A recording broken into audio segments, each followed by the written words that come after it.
You're an American soldier in France, late 1944. Your unit just liberated a small village after days of fierce fighting. The Germans retreated last night, and now you're walking through an abandoned house, checking for enemy holdouts. On the wall, you notice a framed photograph hanging slightly crooked. Your instinct, that natural human impulse to straighten things, kicks in.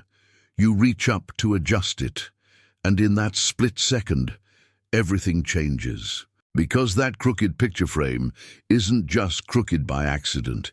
It's a carefully designed trap, and touching it will trigger an explosion that will end your life. This was the terrifying reality of World War II, where every object, every step, every seemingly innocent action could be your last. The Germans, Japanese, and other forces transformed ordinary items into weapons of psychological warfare that killed and maimed thousands of soldiers. Today, we're diving into the most deadly booby traps of the war. The ingenious and horrifying devices that made advancing through enemy territory a nightmare of constant paranoia. But before we begin, I need you to do something. Hit that subscribe button right now, because we're bringing you stories like this that you won't find anywhere else. And drop a comment below telling me which trap sounds the most terrifying to you. Let's get into it. The concept of booby traps isn't new to warfare. Soldiers throughout history have set snares and hidden dangers for their enemies. But World War II elevated booby traps to an art form, a science of death that exploited human psychology and natural instincts in ways that had never been seen before. The traps weren't just about killing enemy soldiers, though they certainly did that. They were weapons of terror, designed to slow advances, demoralize troops, and create an atmosphere of pervasive dread where nothing could be trusted. Every abandoned building became a potential death trap. Every piece of seemingly harmless debris could explode. Every natural human action, reaching for an object, straightening a picture, picking up a souvenir, could trigger a device specifically designed to punish that exact behavior. The master practitioners of this dark art were the German forces, particularly during their retreats in the later stages of the war. As Allied armies pushed deeper into occupied territories and eventually into Germany itself, retreating German units planted explosive devices with methodical efficiency. They had time to prepare their withdrawals, and they used that time to turn every square foot of abandoned territory into a minefield of death. The German approach was systematic and psychological. They studied how soldiers behaved, what they looked for, where they sought cover, what they picked up, and they weaponized those behaviors. One of their most infamous creations was designed to exploit the most basic human instinct for order and correctness. German soldiers would cut a small hole in a wall, just big enough to pack with explosives. They'd run a wire from the explosive charge to a picture frame, then hang the picture slightly crooked. The psychology was brilliant and cruel. Officers, who were often more detail-oriented and concerned with maintaining order, would be more likely to straighten a crooked picture. When they did, the movement of the frame would pull the wire and detonate the charge, killing them instantly. Several Allied officers died this way before warnings spread through the ranks. The directive became simple and absolute. Do not touch anything. Do not straighten pictures. Do not move objects. Do not trust anything that looks normal. But the crooked picture was just one example in a vast arsenal of deception. The Germans booby-trapped virtually everything. Abandoned weapons were particularly deadly. A rifle leaning against a tree might look like it was simply left behind during a hasty retreat. In reality, it was wired to a grenade or mine. Pick it up and you'd trigger the explosion. Nazi helmets lying on the ground were similarly trapped. The instinct to collect souvenirs, to grab a trophy of war, was weaponized against the soldiers who succumbed to it. Even the bodies of dead German soldiers were sometimes rigged with explosives. Medics and soldiers who went to check casualties or move bodies would trigger devices hidden beneath the corpses. It was a violation of the most basic rules of warfare, but it was horrifyingly effective. The Germans also understood that soldiers under fire seek cover, so they booby-trapped the spots that looked like good places to hide. There might be an obvious trap in the open, something that would drive soldiers to dive behind a wall or into a depression in the ground. But that safe-looking cover spot would itself be rigged with explosives. The initial trap was designed to drive soldiers into the secondary trap, a diabolical layers of deception that turned defensive instincts into death sentences. No corner was safe. No decision could be made without the crushing weight of uncertainty. Food and everyday items were transformed into weapons as well. The Germans created explosive chocolate bars, tins that looked like they contained food but actually held bombs, bars of soap rigged to detonate. These weren't widely deployed, but the mere knowledge that they existed added another layer of paranoia. Could you eat food found in an abandoned position? Could you pick up supplies? The answer increasingly became no, you couldn't trust anything. German spies even attempted to smuggle explosive coal onto Allied ships and into supply depots. The coal looked normal, but contained explosives designed to detonate when shoveled into a ship's furnace. The plan was to destroy vessels from within, using the ship's own fuel against it. Yet perhaps the most psychologically devastating weapon in the German arsenal was the S-mine, known to American soldiers by the nickname that still sends chills down spines decades later, Bouncing Betty. This device represented the pinnacle of anti-personnel mine design, a weapon so effective and so feared that Lieutenant Colonel Sloan described it as probably the most feared device encountered by Allied troops in the war. The S-mine was a bounding mine, a class of weapons designed to maximize casualties in open areas. Understanding how it worked reveals the cold, calculated engineering that went into creating maximum damage to human bodies. The mine itself was a cylindrical canister buried just beneath the surface of the ground, with only 3 small prongs visible above the soil. These prongs served as the pressure trigger. Step on them with enough force, typically around 15 pounds, and you'd activate the mechanism inside. But here's where the design became truly diabolical. The mine didn't explode immediately. There was a delay, typically between 3.9 and 4.5 seconds. That delay was carefully calculated. In those few seconds, a soldier might take another step or two, moving away from the exact point of activation. More importantly, the delay allowed nearby soldiers to be within the kill radius when the mine actually detonated.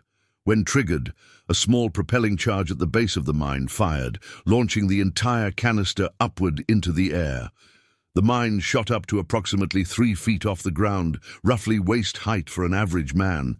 Then, suspended in mid-air for a fraction of a second, the main charge detonated. The explosion was devastating.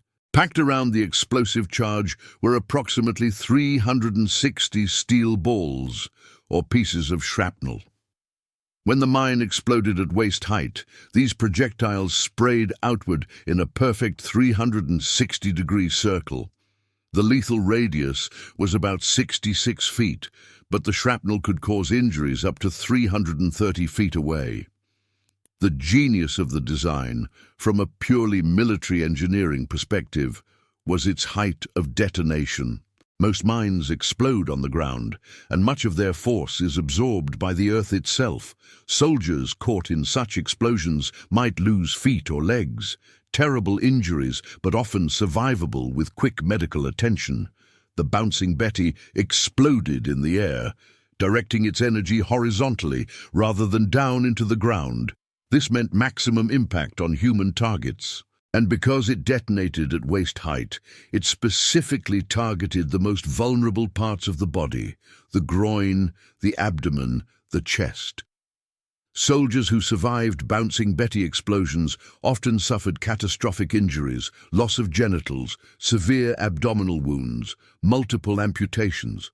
The mine was designed not just to kill, but to maim in ways that would require extensive medical resources and create lasting psychological trauma in other soldiers who witnessed the aftermath. The psychological impact of the S-mine cannot be overstated. Soldiers developed an almost paralyzing fear of them. Every step in a potentially mined area became an act of courage. The ground itself became the enemy. Germans produced nearly 2 million S-mines during the war and deployed them liberally. They were used extensively in North Africa, Italy, France, and particularly along the Atlantic Wall defenses that Rommel constructed to resist the Allied invasion. On the Normandy beaches and surrounding areas, millions of mines of various types were planted, with S-mines being a significant component of that defensive network. French forces were the first to encounter the S-mine in combat during the Saar offensive in September 1939. The mines contributed significantly to the French withdrawal, and the French soldiers who survived the encounter gave it a chilling nickname, the Silent Soldier.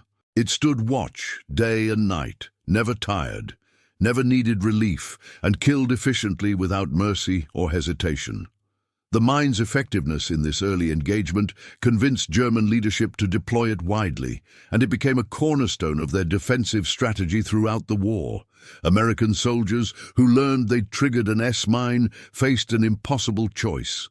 There was a myth, spread by poor American propaganda and misunderstanding, that if you stood perfectly still on the mine, it wouldn't detonate. This was completely false. The S-mine was pressure-activated, not pressure-release. Whether you stood still or tried to run, it would detonate after its preset delay. The best advice, which spread through units after painful experience, was to throw yourself flat on the ground immediately, face down, spreading your body as low and flat as possible.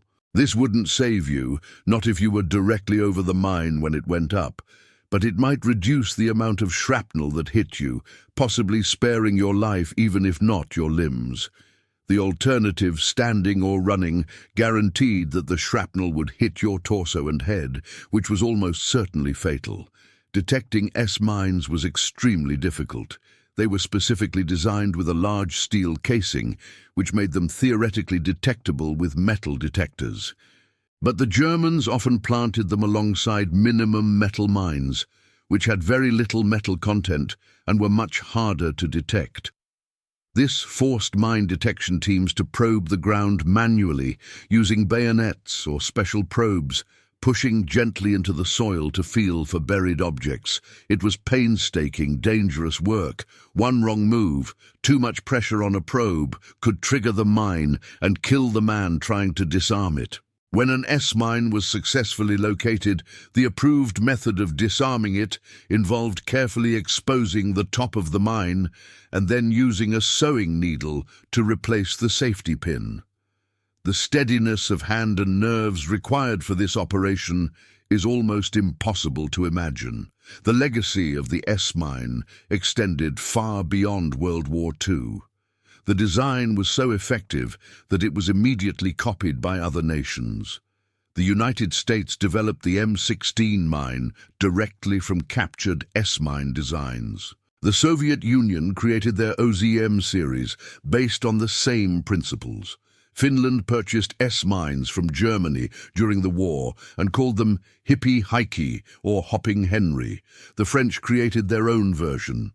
Even decades after the war ended, variations of the S-mine design were still being produced and used in conflicts around the world.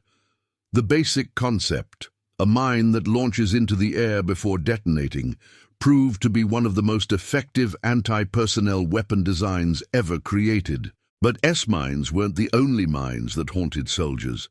The Germans also used telemines, large anti-tank mines that could be adapted as anti-personnel devices. Box mines, wooden mines with minimal metal content that were almost impossible to detect. Shoe mines, small mines designed to blow off a soldier's foot. Each type served a specific purpose in the defensive network, and they were often used in combination. An area might be seeded with multiple types of mines, creating a deadly puzzle where even if you successfully detected and avoided one threat, you might walk directly into another. The Japanese forces in the Pacific Theater used their own equally terrifying booby-trap tactics. Japanese soldiers followed the Bushido Code, which emphasized honor and viewed surrender as deeply shameful.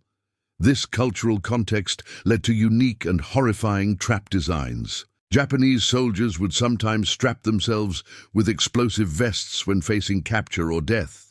When Allied soldiers approached to take prisoners or check bodies, the Japanese soldier would detonate the vest, killing everyone nearby. These suicide vests were predecessors to the terrible devices used by terrorists in modern conflicts. The Japanese also extensively booby-trapped caves and tunnels, their preferred defensive positions on Pacific islands. Okinawan burial tombs, with their distinctive turtle-back shapes, were favorite hiding spots, but the Japanese would rig them with traps. A soldier entering to clear the tomb might trigger a grenade or mine positioned at the entrance. Corporal Joseph Pizzimenti, an American soldier on Okinawa, described entering a tomb and finding a booby trap right in the center of the entrance that scared the hell out of him. He was one of the lucky ones who spotted it before triggering it. Many others weren't so fortunate. Souvenir hunting became one of the deadliest activities a soldier could engage in during the Pacific Campaign. Japanese swords, flags, and other items were prized trophies. But the Japanese knew this, and specifically booby-trapped items that would appeal to American soldiers. A beautiful sword in a scabbard might be wired to a grenade. Pick it up, pull it slightly from the scabbard, and the grenade would detonate. Flags were particularly deadly.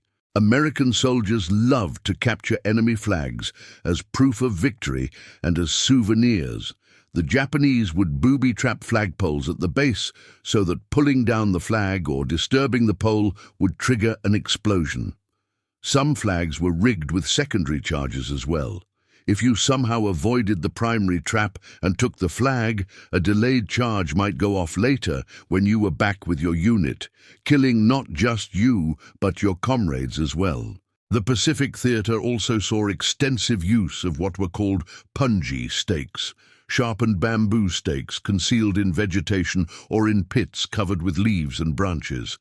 These weren't explosive, but they were no less deadly.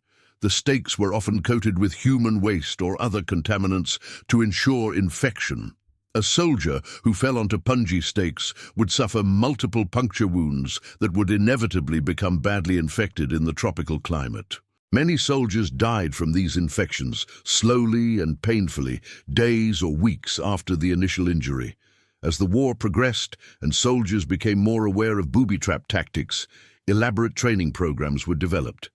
Soldiers were taught to look for disturbed soil, unusual wires, objects that seemed out of place.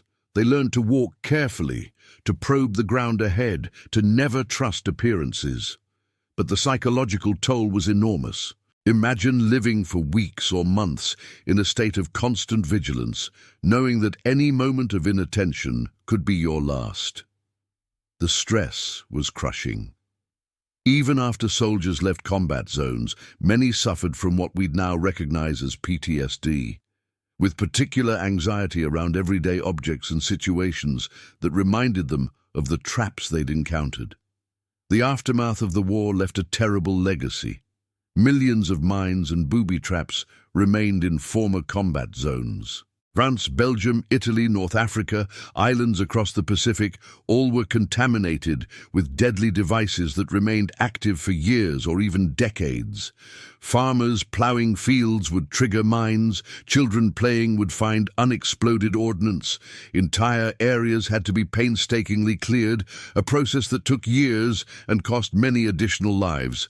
Some S-mines were designed to have a functional lifespan of only 2 to 7 years as the chemical components would degrade. But nobody could be sure which mines were still active and which had become inert. Every suspicious object had to be treated as deadly until proven otherwise. The ethics of booby traps in warfare became a subject of international discussion. While they were legal under the laws of war at the time, their indiscriminate nature and their tendency to kill civilians long after conflicts ended led to calls for restrictions. This eventually contributed to international efforts to ban or restrict certain types of weapons, though the process took decades and many nations still maintain stockpiles of similar devices.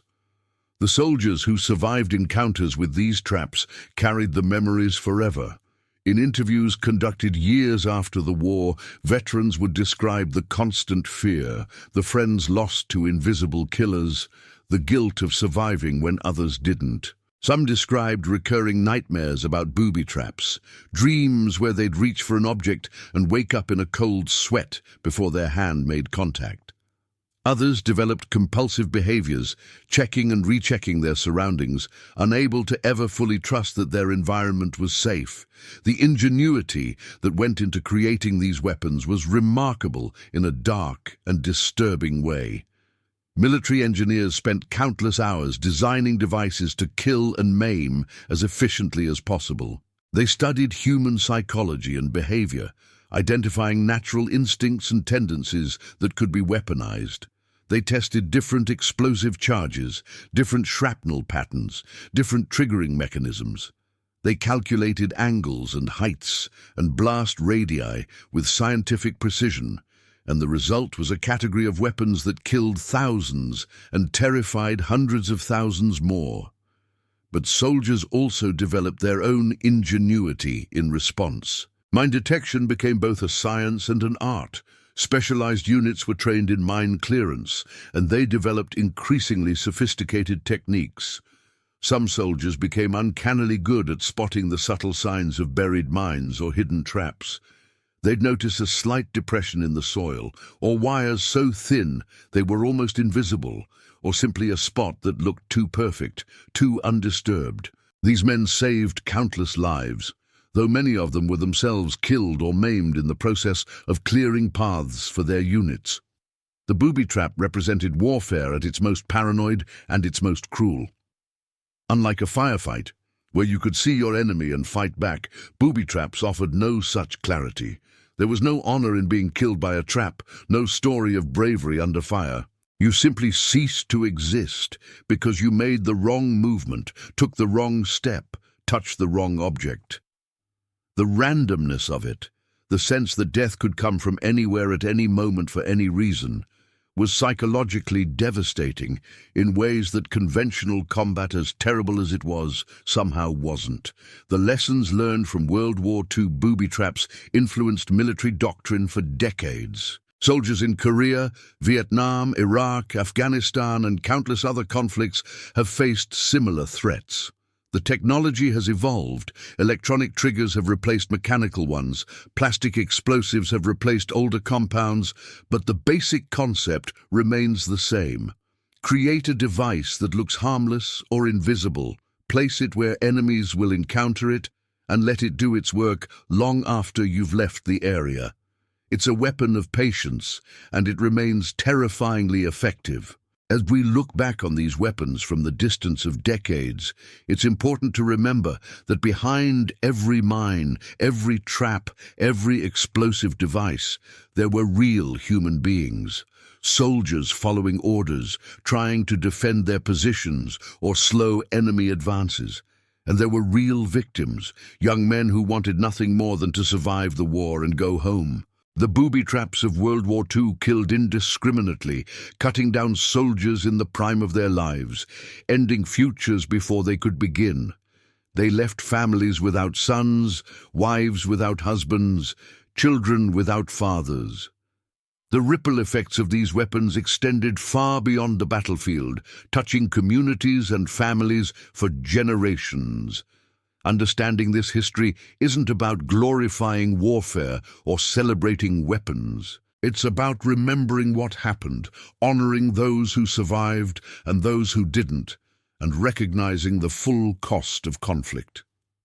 The booby traps of World War II represent a dark chapter in the history of warfare, a testament to human ingenuity turned toward destruction. They remind us that war is not clean or noble, that it's a brutal, terrifying experience that leaves scars on everyone it touches. And they remind us why we should work so hard to prevent wars in the first place, because once started, conflicts spawn horrors like these that persist long after the shooting stops. So now I want to hear from you. Which of these traps sounds the most terrifying? Can you imagine living with that level of constant paranoia? What would you do if you were a soldier facing these threats? Drop your thoughts in the comments. I read every single one, and I want to have this conversation with you. And if you want, tell me from which part of the world you're watching this video. Your comment matters, and I want to read it and reply. For more exciting stories like this one, click on the video appearing on your screen right now. But listen, I need your help with something important. We're trying to hit 100 comments on this video. That might not sound like a lot, but every comment tells YouTube that people care about this content. It helps the algorithm show these stories to more people who love history. If we can hit that goal, it proves there's an audience for these forgotten stories from the war, and it means we can keep bringing you more content like this. So please, take just 10 seconds right now and drop a comment. Tell me what you thought. Ask a question. Share a related story if you know one. Anything helps. We need to hit this goal of 100 comments to continue bringing more inspiring stories like this one. Let's do this together. And don't forget to watch all the way to the end and hit that subscribe button. Thank you for being here, and I'll see you in the next story.